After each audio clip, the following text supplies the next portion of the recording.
সামান্য মাথা ব্যথা হলেই আমরা পেন কিলার খাই। আজকে আমরা জেনে নেব মাথা ব্যথার কারণ অনুযায়ী ঘরোয়া সমাধান। নমস্কার, আমি ডক্টর দেবাশিস। মাথা ব্যথা সাধারণত হয় 3টি দোষের ভারসাম্যহীনতার কারণে। 1 নম্বর হলো বাত দোষ।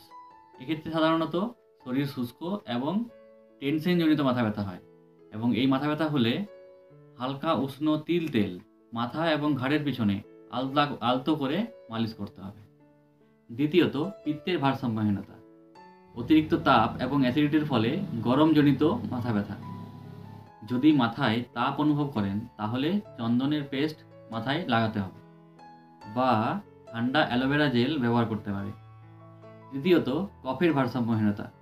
এক্ষেত্রে ঠান্ডা লেগে সর্দিজনিত মাথা ব্যথা, আর সেক্ষেত্রে আদা এবং তুলসী পাতাকে গরম জলে দিয়ে তাকে ফুটিয়ে তার ভাপ নিতে হবে। মনে রাখবেন, মাথা ব্যথার কারণ বুঝে চিকিৎসা করলে দ্রুত মুক্তি পাওয়া যায়।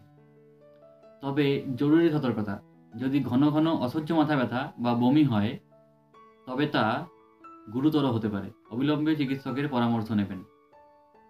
নমস্কার, সবাই ভালো থাকুন।